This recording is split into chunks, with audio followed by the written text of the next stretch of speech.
Olá, sejam bem-vindos novamente. Eu sou o Maurício, estou aqui com vocês hoje para continuar o estudo da matemática financeira. E hoje nós vamos ter a segunda aula sobre o tema financiamentos. Então, caso você não tenha assistido a aula passada, dá uma paradinha, assiste para mim aquela aula, até para aqueles conceitos ficarem bem claros na sua cabeça. Tá legal? Vamos dar uma olhada nessa situação problema. Pedro tomou um empréstimo de R$10.000 a ser pago em 5 parcelas mensais, a taxa de juros de 10% ao mês. Quais são os valores de cada parcela? Considere o sistema Price. Bom, esse é exatamente o problema da aula anterior, apenas com essa modificação aqui. O sistema aqui, a gente vai usar o sistema Price, aquele sistema em que as parcelas são constantes. Deve estar lembrado que na aula passada as parcelas não foram constantes. No sistema saque, é a amortização que é constante. Tá? As parcelas eram decrescentes, não é isso? Nesse caso aqui agora, as parcelas vão ser todas iguais. E a boa notícia é que você já sabe trabalhar com isso. Porque todos aqueles problemas que a gente resolveu, que envolvia pagamento em parcelas, né, tinha a ver com esse sistema, só que a gente não tinha usado o termo price. Vê se essa imagem aqui não é familiar. Olha só, vou fazer aqui a linha do tempo. Mês 0, mês 1, mês 2, mês 3, mês 4 e mês 5. A cada mês, o Pedro vai efetuar um pagamento de P reais. Esse é o valor da parcela. Então, P, P, P aqui, P no mês 4 e P no mês 5. E é claro que a gente já sabe que essa parcela não vai ser R$2.000, né? Não é apenas eu pegar 10.000 e dividir por 5, dando R$2.000. Porque é claro que quando o banco te empresta dinheiro, ele espera receber o dinheiro de volta. Né? Ele espera receber um dinheirinho a mais aí, não é isso? Então a gente sabe que as parcelas vão ter que ser um pouquinho maiores do que R$2.000, 2.000 e pouco, né? Agora, vai chegar a 3.000, vai ser 2.500? Isso eu não sei, a gente vai fazer a conta e ver quanto é que vai dar. Tá legal? E outra coisa bastante importante que eu preciso levar em consideração aqui é que essas parcelas estão sendo pagas em meses diferentes. Então, P reais daqui a um mês não é a mesma coisa que P reais daqui a 2 meses. Tem inflação, os valores precisam ser corrigidos a cada mês. E o fator de correção que eu vou usar tem a ver com esses 10% ao mês.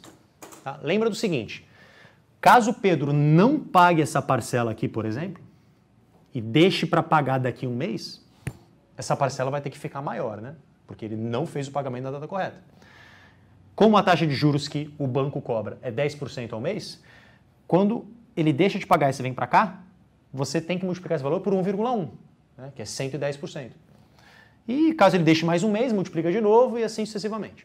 Tá certo? Então o fator de correção é o 1,1. Se eu quiser jogar a parcela para frente, eu multiplico. Se eu quiser trazer ela para cá, eu divido, tá certo? Então, eu posso usar qualquer data de referência, até porque eu vou usar a calculadora. A gente sabe que a maioria dos problemas de matemática financeira exigem o uso da calculadora. Então, é uma boa chance de a gente aprender a usar isso daqui de novo, né? Então, olha só, eu vou considerar como referência o mês 0, tá? Até porque no mês 0, a minha dívida, né, a dívida do Pedro, no caso, R$10.000, tá certo? Então, vamos colocar aqui, ó, no mês 0. Né, na situação inicial.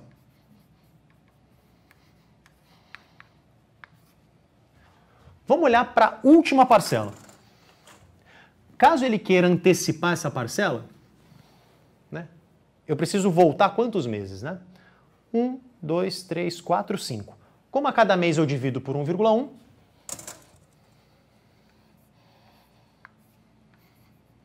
vou dividir por 1,1 a quinta. Isso daqui tem a ver com a última parcela, tá certo?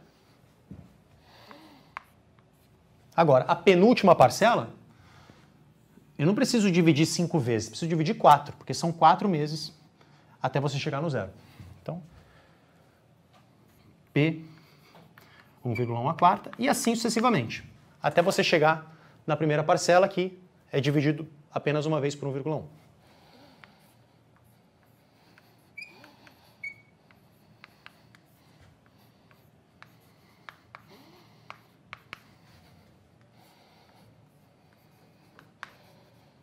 E essa soma, esse valor aqui que eu vou obter, tem que ser igual à dívida inicial, a dívida no mês zero, que nesse caso é 10 mil reais.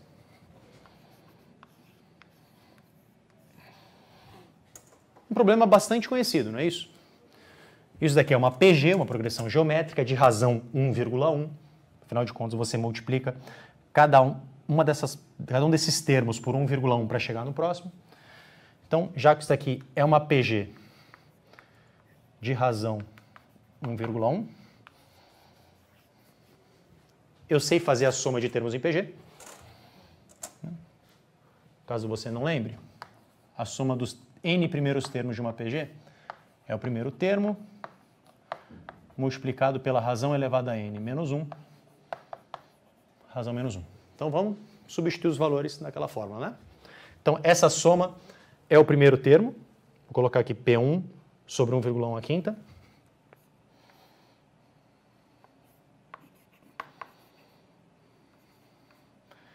Que multiplica a razão, que é 1,1, elevado a 5 menos 1, sobre razão menos 1. Esse valor dá 10 mil. E agora a gente pode usar a calculadora, né? Vou usar a calculadora aqui. Você pode usar aí na sua casa.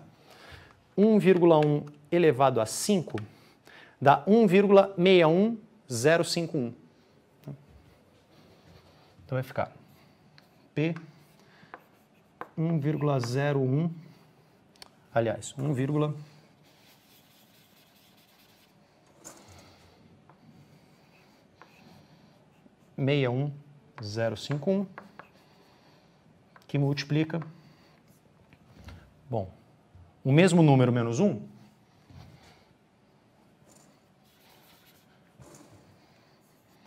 zero vírgula 61051 sobre 1,1 menos 1, dá 0,1,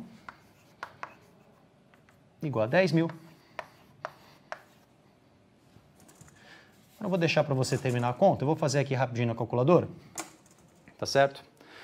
Então vou multiplicar aqui por 1,1, multiplicar por 10 mil e dividir por 0,61051. Colocar o resultado aqui em cima. A parcela, você vai encontrar, eu vou ter que arredondar os centavos, tá? 2.637 e 97 e mais um 4. Então vou arredondar aqui para 97. Provável que em algum mês aí a gente aumente um centavo, tá? Mas vamos arredondar aqui nos centavos. Então esse é o valor da parcela que o Pedro vai pagar todos os meses. Então, como a gente já tinha previsto, é maior do que 2 mil reais. Né? No caso, 2.637,97 centavos. Tá certo? Lembrando que a cada pagamento desse valor, tá, a dívida não vai diminuir dessa quantidade. Tá legal? Bom, vamos dar uma olhada aqui agora, então. Vamos construir aquela tabela, ver como é que a situação vai ficar. Vamos lá. Bom, e agora eu vou construir a mesma tabela que eu construí com vocês na aula passada, só que agora considerando o sistema Price. É aquela tabela que a gente reúne todas as informações de amortização, juros, o valor da parcela e o saldo devedor ao final de cada pagamento.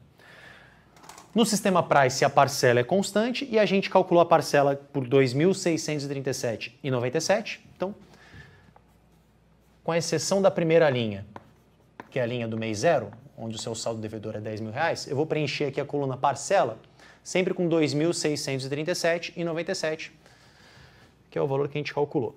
2.637,97. Vou colocar aqui as 5 parcelas. E uma coisa importante a gente frisar, para a gente não esquecer, é a seguinte. Tá lembrado que a gente arredondou esses centavos aqui? Então é provável que no finalzinho dê uma diferença de alguns poucos centavos, tá? Porque a gente viu que tinha uma terceira casa decimal aqui que a gente teve que cortar. Então, na vida real, é provável que nessa tabela de pagamento a gente mude alguns centavos aqui no meio da história, tá? Então, caso sobre 1, 2 ou 3 centavos, não precisa encarar muito não, tá? Bom, então vamos aqui ao trabalho. A gente sabe que a cada mês o Pedro vai pagar 10% do saldo devedor. Então, no começo da história que ele está devendo 10 mil reais, nessa primeira parcela aqui, eu preciso contabilizar os juros dessa dívida. 10% de 10 mil, que é essa nossa dívida inicial aqui, R$1.000. Faz a gente fazer essa conta, né? Então repara o seguinte, dos 2.637,97, 1.000 são de juros. E a amortização? É a diferença entre a parcela e os juros. Tá legal? Lembra que a amortização é a parcela menos os juros. Afinal de contas, a parcela é a amortização mais os juros. Tá? Então, esse menos esse, 1.637,97. Eu vou usar aqui a calculadora. O saldo devedor é os 10 mil reais, menos a amortização. Então, 10 mil reais. Menos 1.637,97. 8.362 e 3 centavos. E eu automaticamente já jogo esse valor para cá também. Tá? Eu vou atualizando aqui a dívida a cada mês. Bom, e eu vou repetir esse raciocínio até chegar na última linha. Se a dívida do Pedro passa a ser 8.362 e 3 centavos, e ele vai ter que pagar 10% disso, né? Qual desse pedaço aqui tem a ver com juros? Só você voltar uma casa decimal aqui, que é os 10% de juros, 836,2003. Aqui a gente vai ter que arredondar mais uma vez. 836,20, tá? A amortização, eu vou pegar a parcela menos os juros, 2.637,97, 836,20, subtraindo, 1.801,77. E é isso que a dívida dele vai ser abatida. Então, vou pegar aqui para você 8.362 e 3 centavos e vou subtrair esse valor. Vou encontrar 6.560,26. Tá certo? Bom, trago a dívida para cá. 6.560,26. 10% desse valor vai dar 656,026. Então, já vou arredondar para cima aqui agora. 656,03 centavos. Amortização, esse valor menos esse. 2.637,97.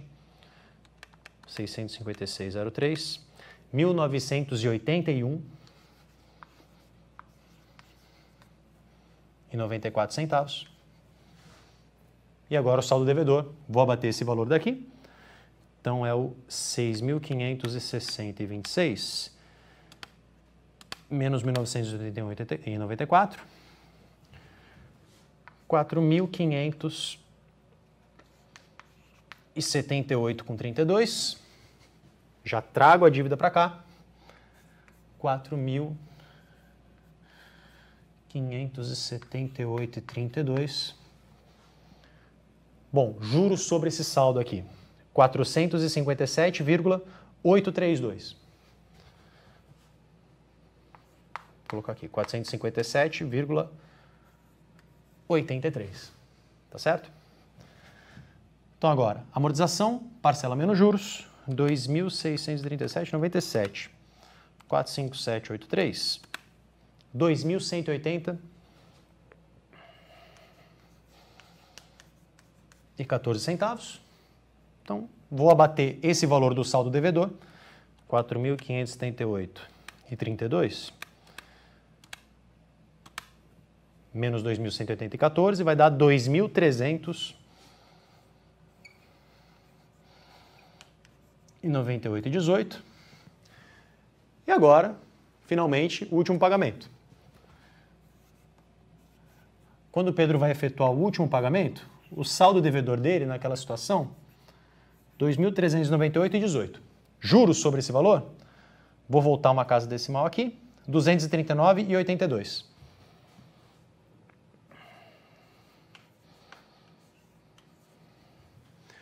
Quanto que ele vai abater? Vai ser esse valor menos esse. Lembrando que eu já tinha antecipado, é provável que dê alguns centavos de diferença aqui. Vamos ver o que vai dar. 2.637,97 menos 239,82. Ele vai amortizar 2.398,15. Repara o que aconteceu aqui. Aqui está dando 15 centavos e aqui tem 18, né? 3 centavos de diferença em cima de uma dívida de 10 mil. Então, você pode incorporar esses 3 centavos aqui mesmo, tá? Então, vamos... Pode ser que esses centavos sejam incorporados durante nesse percurso aqui da dívida, né? Mas vamos supor que a gente incorpore ele aqui mesmo. Colocar mais 3 centavos não faz diferença, né? Então, se eu devo esse valor e amortizo isso, a dívida passa a ser 0. Tá?